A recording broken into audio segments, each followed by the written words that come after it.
Bienvenue pour ce tout nouveau podcast, bienvenue pour ce 7e podcast des critiques d'Enzo. Et aujourd'hui, on va parler de plusieurs films, dont une série. Alors c'est très rare que je fasse ça, mais j'ai décidé cette semaine de parler de One Piece saison 2 parce que j'ai pas vu beaucoup de films. Et que One Piece saison 2 a quand même marqué une grosse partie de ma semaine parce qu'il a été très présent, parce que j'ai tout regardé en une semaine et parce que j'ai beaucoup de choses à dire. On en reviendra ensemble dans quelques minutes. On parlera aussi de L'Agent Secret, film que j'ai pu rattraper pour les Oscars, que j'ai très hâte de vous parler parce que j'ai beaucoup aimé, et je vous parlerai du film que je viens de voir à l'instant, d'où la raison de pourquoi le podcast sort un peu plus tard que d'habitude. C'est Projet Dernière Chance qui sort mercredi prochain et que j'ai été voir en avant-première, et pareil, j'ai beaucoup de choses à dire. Je sais que c'est un film qui a plutôt été positivement reçu par la critique, je vais pas le recevoir négativement, mais j'aurai des choses à dire. Je suis pas forcément d'accord avec tout ce que j'ai pu lire sur ce nouveau film, à savoir qu'il y a le podcast sur les Oscars qui est sorti vendredi, que vous pouvez toujours écouter parce que les Oscars ont lieu cette nuit. Moi je vais pas pouvoir regarder en live, donc malheureusement je vais voir demain matin quand je vais me réveiller ce qui s'est passé, donc en espérant qu'il n'y ait pas de nouvelles gifles cette fois-ci pendant la cérémonie des Oscars. À savoir aussi que du coup je ferai pas de TikTok, je ferai pas de TikTok ou de podcast spécialement lié aux Oscars. Je vous parlerai dimanche prochain des Oscars, mais il n'y aura pas d'émission spécifique. Et pareil, si vous voulez avoir un peu mon avis à chaud sur quelques trucs des Oscars, je vous ferai des vidéos demain après-midi, une fois que j'aurai pu prendre connaissance de tout ce qui s'est passé pendant les Oscars sur mon TikTok, donc les critiques d'Enzo. Donc n'hésitez pas à aller voir là-bas, et ça sera aussi partagé sur Instagram, ça sera aussi partagé sur YouTube. Donc voilà, n'hésitez pas à aller directement sur ces réseaux-là pour qu'on puisse regarder ensemble tout ça. On va directement parler du premier sujet qui est One Piece saison 2, dont on va parler directement. C'est quoi un pirate ? Un pirate, c'est un individu qui part à l'aventure et qui a des rêves. Et qui jamais ne baisse les bras. C'est la série qui vient de sortir, c'est la série du moment, c'est la série Netflix. Et j'ai un avis très mitigé sur One Piece, comme vous pouvez voir à ma note. On va essayer de faire quelque chose, parce que c'est la première fois que je parle de série dans ce podcast-là. On va essayer de revenir point par point, épisode par épisode, ce que j'ai aimé, en espérant ne pas trop vous spoil. Je vais vous lire aussi ce que j'ai marqué, écrit, et on va développer là-dessus. Comme ça, moi, je suis sûr de garder ma ligne éditoriale sur ce que je voulais dire sur chaque épisode, parce que je les ai vus, parce que tout se mélange dans ma tête. Et au moins, comme ça, moi, ça me permettra de déballer sur chacun des épisodes sans trop se perdre. One Piece est sorti quand ? C'est sorti ce 10 mars, donc c'est sorti vraiment cette semaine. C'est une série donc de live action. Il faut prendre en compte, parce que ça a été un long débat sur mes réseaux, je n'ai pas vu la série animée, je n'ai pas lu le manga, je n'ai rien vu d'autre que cette série, avec une première saison que j'ai beaucoup aimée, avec une saison numéro 2 que j'ai un peu moins aimé. Je vais revenir point par point pourquoi. Mais je tenais à le préciser parce qu'on m'a reproché de dire oui, t'as pas lu et t'as pas vu l'animé et tu parles de cohérence. Bah bien sûr que je parle de cohérence, dans cette série, parce que c'est pas parce que c'est un live action que tout est fidèle au manga et à la série animée. Et surtout, les gens qui regardent One Piece ne sont pas des fans de One Piece. Ce sont des gens qui n'ont aucune connaissance de l'univers One Piece. Les fans de One Piece vont regarder de très loin. Netflix a décidé de faire cette série-là pour ça, pas pour les fans. Et ça, c'est un truc qu'il faut vraiment s'enlever de la tête. On ne fait jamais des live action pour les fans. On fait des live action pour les gens qui, au contraire, ne vont pas sur le médium de base. C'est tout le principe de One Piece, la série. C'est vraiment des gens qui n'ont pas passé le cap pour aller vers la série animée, qui n'ont pas passé le cap pour aller vers le manga, qui se décident de voir ça en live action parce qu'il faut un live action pour regarder ça. Exactement mon cas. Le médium manga, le médium série animée japonaise ne m'intéresse pas. Voilà, c'est très personnel. C'est pas que ça m'intéresse pas, c'est que j'aimerais m'intéresser à l'animé japonais, mais j'ai déjà du mal à voir j'ai déjà du mal à voir des studios Ghibli parce que j'ai toujours été habitué au style Pixar, au style Disney, et je sais que je vais kiffer le jour où je vais me lancer dans les Ghibli, mais bon, j'ai pas eu encore le truc, et honnêtement, j'ai 1000 choses à faire avant de regarder One Piece animé, quoi. Sincèrement, alors manga vraiment j'oublie parce que ça n'arrivera jamais, mais j'ai 1000 choses à faire avant de regarder une série animée de One Piece où il y a 1700 épisodes. C'est peut-être un chef-d'œuvre, j'ai 50 000 films à voir avant que j'ai pas vu de ma passion principale, parce que c'est pas ma passion One Piece, ni la série animée. Donc voilà, c'est très important pour moi de rappeler ça. Je parle de cohérence du point de vue de la série, je parle des arcs du point de vue de la série, je parle de l'écriture des personnages du point de vue de la série, et oui, je me permets de juger une œuvre qui est cette œuvre de série TV, plutôt sans prendre en compte les œuvres d'après. Quand on regarde Harry Potter, quand on juge Harry Potter, on juge pas les livres, on juge l'œuvre qui nous est proposée, le film. C'est pour ça qu'il y a des films très très bien, il y a des films un peu moins bien chez Harry Potter, c'est exactement pareil. Donc arrêtez de me faire chier là-dessus, parce que vraiment c'était un enfer. Sur Insta, il y a quelqu'un qui me tenait tête, parce que on va en revenir, mais dans un épisode... Luffy a sa pote, j'ai plus son nom, ça va être un enfer les noms, a sa pote accrochée sur son dos, et il monte une montagne, donc accrochée sur le dos, et donc il a les 2 mains libres. Il a un super pouvoir quand même qui peut allonger ses bras. C'est quand même ce qu'on nous raconte depuis le début. Il pourrait allonger son bras, s'accrocher, monter à 2. Je ne vois pas, sachant qu'il a une force incroyable, je ne vois pas en quoi le fait de porter 2 poids serait un problème, et il arriverait en haut sans être à 2 doigts de crever, parce qu'à la fin de la scène, il est à 2 doigts de crever. Et c'est vraiment ça que je comprends pas. C'est vraiment le truc que je comprends pas. Et on m'a dit oui, mais non, il peut pas le faire, tu comprends pas la cohérence. Bah, en tout cas, la série ne l'explique pas. Ce qui m'énerve encore plus, c'est que 2 secondes après, il le fait avec son coup pour aller récupérer quelqu'un et l'emmener en haut. Et du coup, je suis en mode, mais... connard, je suis en mode vraiment connard, il m'a carrément fait tomber mon stylo tellement que j'étais énervé, mais je suis vraiment en mode, mais connard, genre, tu peux le faire pour quelqu'un, pourquoi tu le fais pas pour d'autres? Enfin bref, revenons épisode par épisode, je vais vous dire un peu ce que j'ai noté, c'est très des idées comme ça mises sur papier, je vais développer après, c'est juste pour être sûr de parler de tout ce que j'avais envie de parler. J'ai déjà mis un petit contexte, j'avais bien aimé la première saison, pas le top du top en termes de réal, mais une façon de découvrir l'univers One Piece pour les gens comme moi. Le point fort de la réal, c'est les optiques choisies, on en reviendra un peu après parce que c'est un truc qui m'a énervé dans le dernier épisode, mais on va avoir des optiques qui vont être proches du corps, proches des têtes, pour vraiment avoir cet effet manga un peu, cet effet corps disloqué, enfin cet effet vraiment disproportionné des corps, exprès pour avoir cet effet un peu manga. C'est un des gros points forts de la réal, c'est peut-être le seul. J'en reviendrai, il y a une scène dans le dernier épisode, je pense que même dans un court-métrage étudiant je ne vois pas ça, ça m'a rendu fou. Pourtant je suis vraiment pas le mec le plus calé en réal, mais ça m'a vraiment rendu fou. Ce que j'ai pu noter pour le premier épisode, j'ai marqué le premier épisode qui remet dans le jus, ça fonctionne bien, on revient au point de départ pour nous rappeler pourquoi on est là. Voilà, c'est aussi simple que ça, le premier épisode est super. Toujours un peu ridicule dans les effets spéciaux, mais j'accepte pour le côté manga, pour le côté très extraverti du truc. J'accepte, c'est pas incroyable, mais c'est un très bon épisode, le premier. Et là, on part déjà dans de la grosse merde. Le deuxième épisode qui parle, je m'excuse d'avance aux fans de One Piece, je vais parler de cet univers avec des mots qui vont pas vous plaire.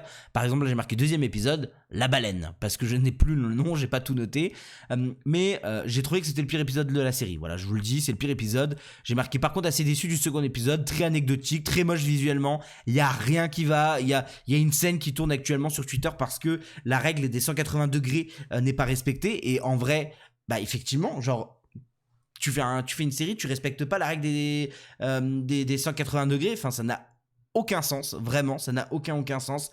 Donc vraiment pour le coup, c'est un peu ridicule. J'ai rajouté là où j'avais bien aimé la première saison et même le premier épisode de la seconde. Ici la réalisation est vraiment pas bonne. Problème de proportion, je comprends pas, la baleine elle change 10 fois de taille. Alors qu'on nous explique qu'il y a 5-6 ans d'écart dans les flashbacks qu'on voit, ce qui n'a pas vraiment beaucoup de sens, parce que vraiment quand on parle de changement de taille, elle fait x10 x20 sa taille dans les moments actuels, au point d'engloutir un bateau, alors que avant elle faisait la taille du bateau. Enfin, ça n'a aucun sens. La réalisation est vraiment pas bonne, problème de proportion, effets spéciaux très moches, l'événement de l'épisode me laisse perplexe, rien n'est important, il est là pour implanter des persos, c'est tout. On m'a dit que ça avait une importance plus tard, j'attends de découvrir l'importance plus tard, mais vraiment ça m'a un peu laissé comme un con, j'étais vraiment en mode c'est nul, c'est pas bien, ça ne sert à rien, l'épisode était vraiment pas bon.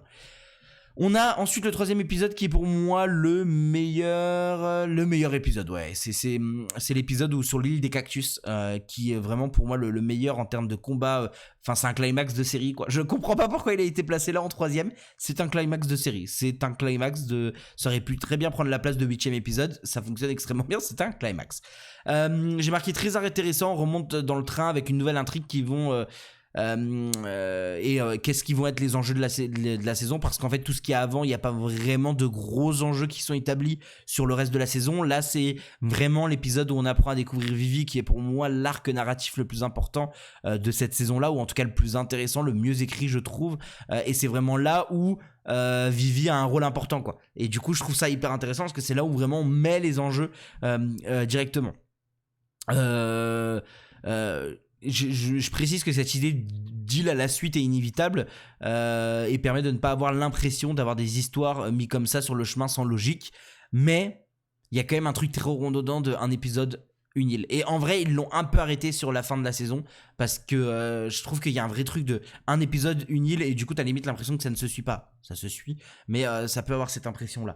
Le meilleur épisode de la saison avec le combat final vraiment très bon, voilà, rien à dire, c'est vraiment le meilleur épisode de la saison. 4e épisode, c'est quand ils découvrent l'île des géants. J'ai marqué très cool le concept, mais putain les effets, c'est moche, les géants sont dégueulasses. Ah c'est un enfer. Les dinosaures dans cet épisode, les dinosaures, c'est affreux. Sincèrement c'est affreux. J'ai marqué y a rien qui va, même la mise en scène pour mettre en avant les dinosaures n'est pas bonne, parce que c'est quand même comme ça qu'on met en avant les dinosaures. C'est la mise en scène des dinosaures qui va permettre de voir, d'avoir ce côté gigantesque. C'est quand même tout l'art de Spielberg dans Jurassic Park, c'est de filmer les dinosaures d'une certaine façon pour qu'on ait vraiment cette impression de spectaculaire. C'est pas le cas ici. Par contre le reste de l'épisode est super et bien rythmé, hyper intéressant dans ses enjeux, ça change pas. Là-dessus c'est vrai que l'épisode 4 est aussi très bon. 5e épisode, c'est très marrant, donc c'est le combat sur l'île Little Garden entre autres, avec l'homme, j'ai plus son nom, mais l'homme qui fait des statues de cire, qui est l'un des acteurs principaux de cet épisode. J'ai marqué RAS complet.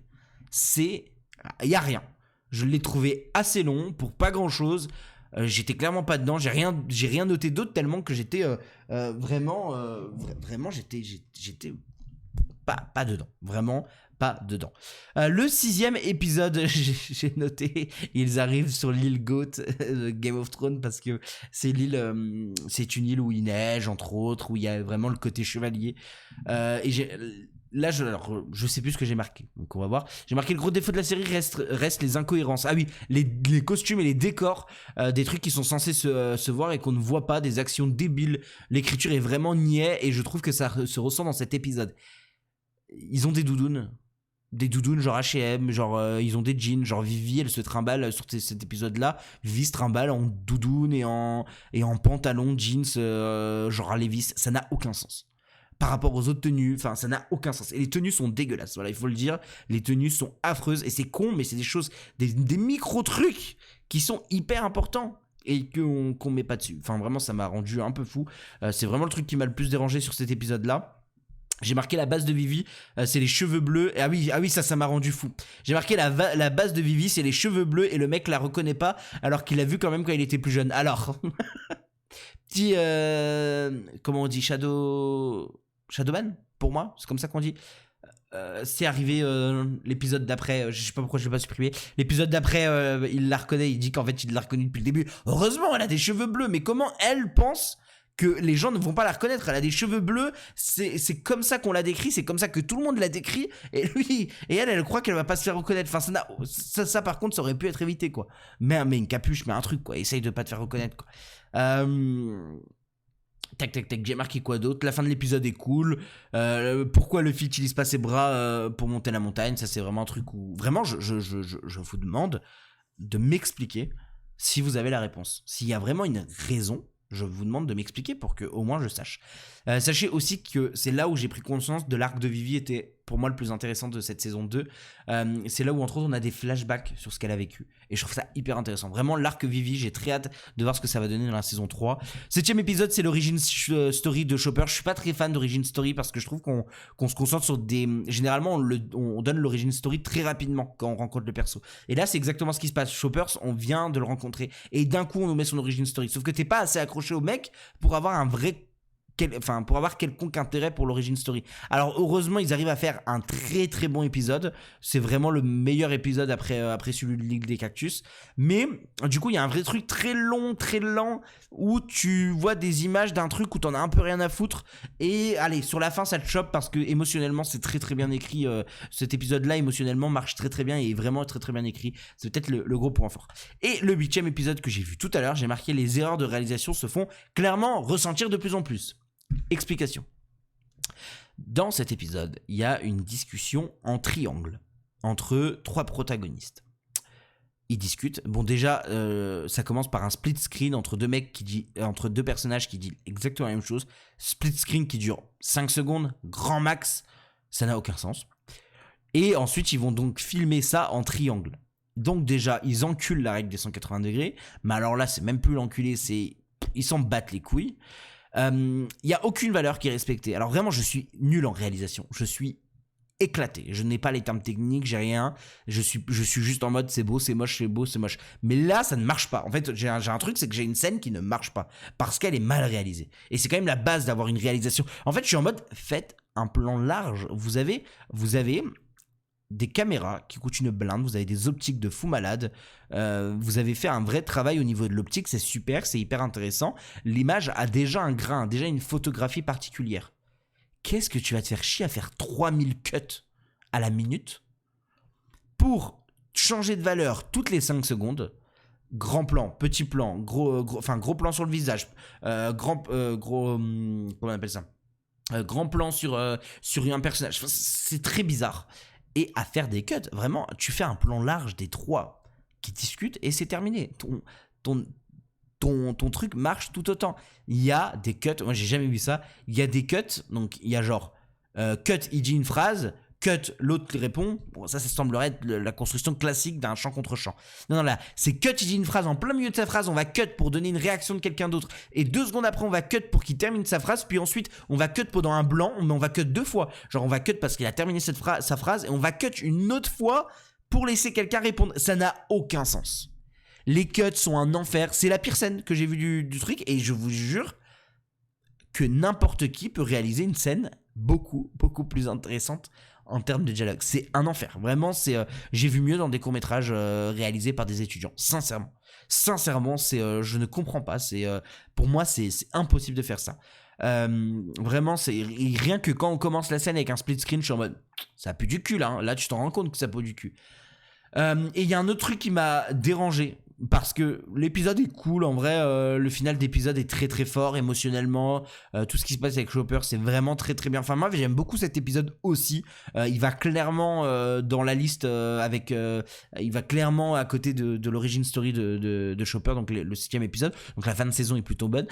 Par contre, wow, les clichés, putain, il y a une femme à un bout d'un moment qui dit un truc, qui fait un discours, et le fils juste derrière il fait allez, terminez les beaux discours, place à moi qui va lui castagner.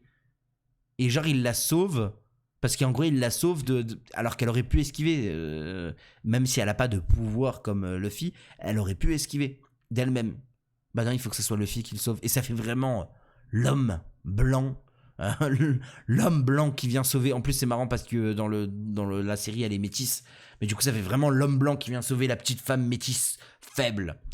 Oh là là là là. Et pareil, à un bout d'un moment, on réduit une femme à sa tenue. Hein. Bah, bien sûr, ça c'est pas... Genre, Luffy va porter la veste de sa pote. Il est à ça de passer à côté de la mort. Mais vu que la veste, elle va être coupée parce qu'il est à ça de passer à de la mort, la fille, elle fait « Oh, mais qu'est-ce que t'as fait à ma veste ?» Bravo, encore mieux. Vraiment, en fait, j'ai ressenti un peu de haine dans cette série parce que il y a des choses très bien. Puis il y a des choses vraiment, vraiment pas bien. Et ça en fait clairement partie. C'est beaucoup, beaucoup trop sexiste à certains moments. C'est beaucoup trop mal filmé aussi. Je demande pas qu'on me fasse un truc incroyable. Mais putain, s'il vous plaît, essayez d'avoir au moins un minimum de décence sur ce que vous proposez, sur ce qui est possible au niveau de la réalisation. Parce que vraiment, là, c'était vraiment, vraiment, vraiment pas beau. Sincèrement, plutôt déçu de cette saison 2, sachant que j'avais beaucoup aimé la saison 1. Passons directement à la suite et on va parler d'un film que j'ai beaucoup aimé. On va parler tout de suite de l'agent secret de Kleber Mendonça Filho. Essa é a pessoa. Eu quero buraco na boca. Isso é feito aqueles programas americanos de proteção à testemunha.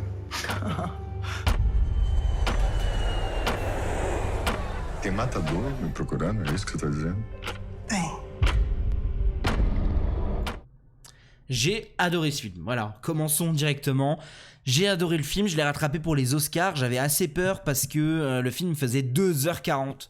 Et je me suis dit waouh, surtout que tout le monde a fait la com du film en disant ah c'est bien mais attention, c'est pas un film d'agent secret comme on peut l'attendre. Ok, je peux le comprendre. Par contre, j'avais du coup très peur parce qu'on m'a dit c'est un peu déstructuré, c'est un peu voilà.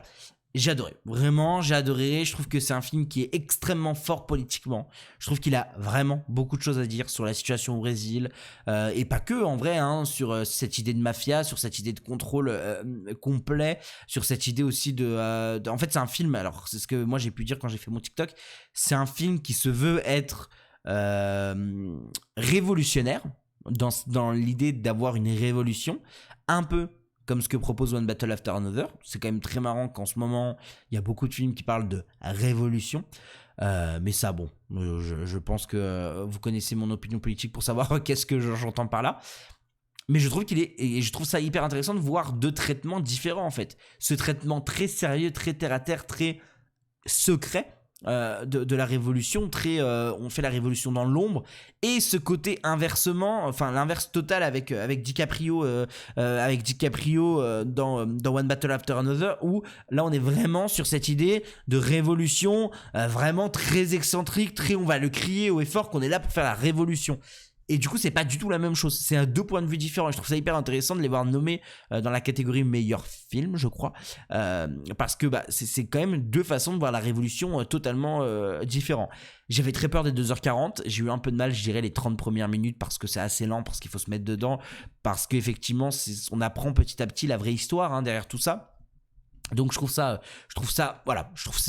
trouvé ça un peu long au tout début, mais c'est normal, et après ça nous instaure un film qui est vraiment très bien en fait, et ça ne s'arrête pas de A à Z. Il y a une scène de tension à l'endroit où on fait les cartes d'identité, parce que ça se passe principalement là, qui est absolument génial. Il y a un discours sur la police qui est assez fou. On a tout un arc où on est limite sur une série B en plein milieu du film. Et t'es en mode, ok, pourquoi ? Enfin, vous êtes en train de faire une série B en plein milieu du film, ok, bon, ça me va, mais pourquoi ? Et en fait, tout d'un coup, c'est une jambe. C'est une jambe qui attaque des gens, principalement des couples gays. Dans un parc, et on comprend très bien par le grain, par l'image, par tout ça qu'on n'est plus du tout dans le film, que c'est un message mis en plein milieu. Et en fait au début j'étais en mode putain j'aime bien, mais je sais pas pourquoi c'est là. Et j'ai appris en écoutant un autre podcast réalisé sans trucage que j'adore, qu'en fait il a donc le réalisateur Kleber Mendonça Filho a dit comme quoi lorsqu'il était enfant dans les années 70, il avait vu il y avait des couples gays qui se sont fait tabasser par la police. Et les jambes poilues, c'était le nom donné à la police. Et tout le long, il y a toute une histoire autour d'une jambe poilue qui est récupérée par la police, qui est cachée, qui est prétexte pour la police. Et je trouve ça hyper intéressant. Alors, d'avoir ce mini court-métrage en plein milieu qui montre cette jambe poilue tabasser des personnes LGBT dans un parc, mais en plus de ça, qui montre ce lien tout le long du film avec cette jambe poilue et la police, qui est totalement corrompu. Et je trouve ça vraiment, vraiment hyper intéressant. Pour moi, c'est vraiment un des gros points forts de l'agent secret, qui en plus de ça, un film extrêmement joli. Vraiment, le film marche extrêmement bien visuellement. C'est très, très, très, très fort.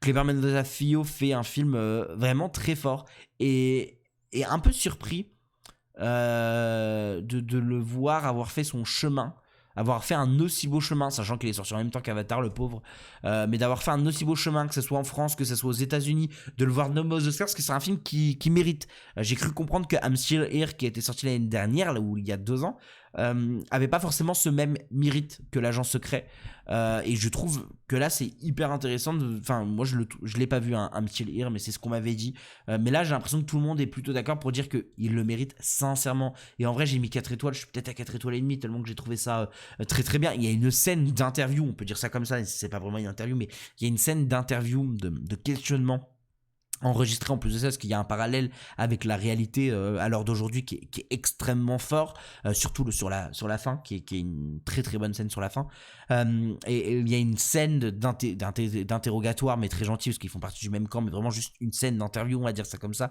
où ils discutent, ça dure 30 minutes je pense, c'est là où tu commences à comprendre tout de A à Z, c'est absolument génial. C'est une scène tellement forte, tellement bien mise en scène, le stress qu'elle procure alors qu'on est juste dans une espèce de chambre à discuter, c'est fou. C'est bravo, vraiment bravo pour ça. Et en vrai, je vais pas faire plus long. J'ai rien d'autre à dire. C'était tellement bien que on a toujours plus de choses à dire quand c'est négatif, coucou One Piece, que quand c'est bien. Là, vraiment, je n'ai rien d'autre à dire tellement que c'était bien. Et du coup, passons à autre chose, passons à ce que j'ai pu voir là aujourd'hui, et là j'aurai un peu plus de choses à dire. Passons au projet Dernière Chance qui va sortir mercredi. Déclinez votre identité. Je m'appelle Ryland Grace. Je sors tout juste du coma. Je suis à des années-lumière de chez moi. Et je suis pas astronaute. Je suis pas astronaute. Je suis pas astronaute. Si vous ne partez pas, vous mourrez. Et nous aussi. Et effectivement, je viens de le voir, je sors tout juste de l'avant-première, j'ai même pas fait de TikTok, il y aura pas de TikTok sur ce film-là. Que dire. Du coup, je suis un peu perturbé parce que le film, il faut qu'il mûrisse. Que dire de ce nouveau film de Phil Lord et de Christopher Miller? C'était pas exceptionnel, c'était pas non plus nul, c'était cool. Le problème, c'est que Projet Dernière Chance ou Projet Hail Mary pour la version américaine est un film qui se veut être découpé vraiment en 2 parties. Une partie préparation qui est montée en flashback tout le long du film. Donc vraiment une partie, on prépare à l'événement, on prépare à cette expédition.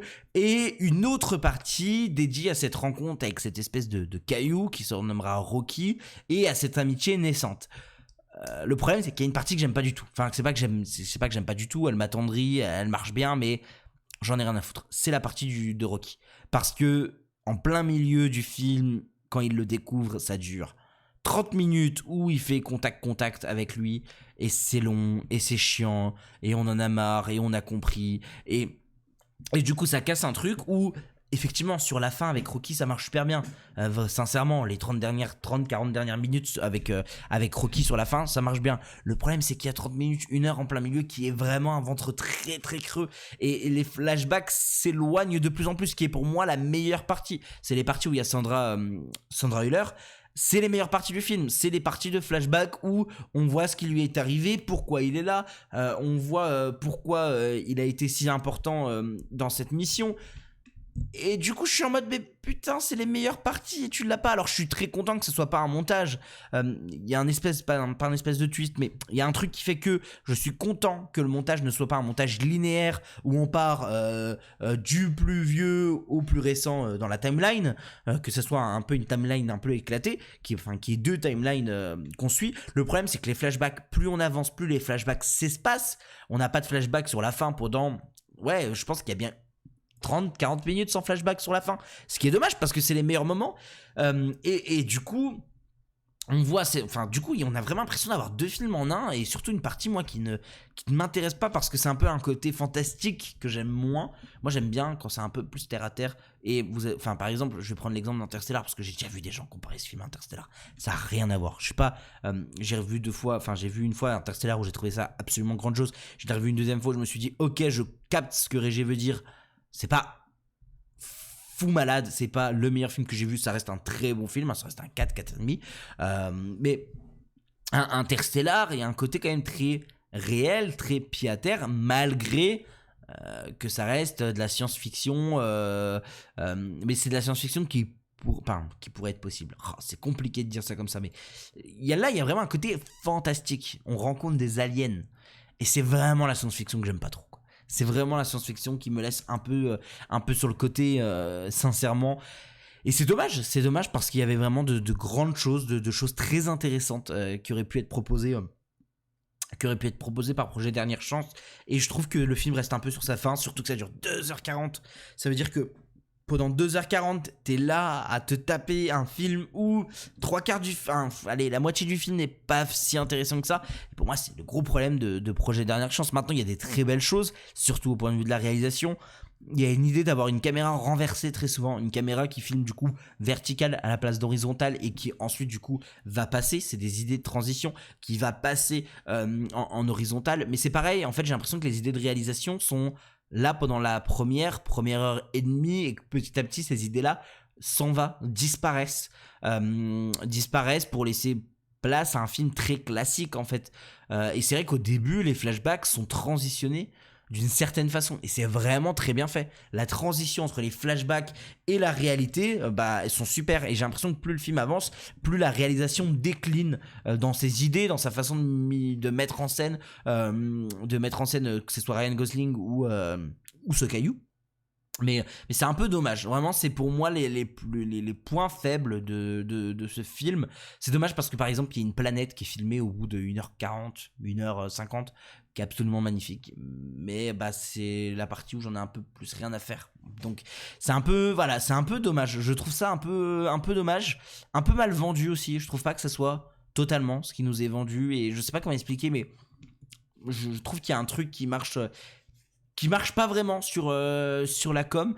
J'espère que ça marchera quand même, parce qu'en fait je pense que ça marche. C'est pas que j'espère, c'est que je pense que ça marchera, parce que c'est rare de nos jours de voir de la science-fiction. Malheureusement on en voit de moins en moins, ou en tout cas ce genre de science-fiction on en voit de moins en moins. C'est pour ça que ça va faire qu'il y a eu un petit élan déjà, mais c'est pas ce que j'aime dans la science-fiction. Alors déjà je suis pas très fan de science-fiction, donc ça joue beaucoup, mais c'est vraiment pas ce que j'aime le plus dans la science-fiction. Mais au moins j'aurais tenté, c'était en plus de ça l'opportunité de le voir en avant-première, donc j'étais content.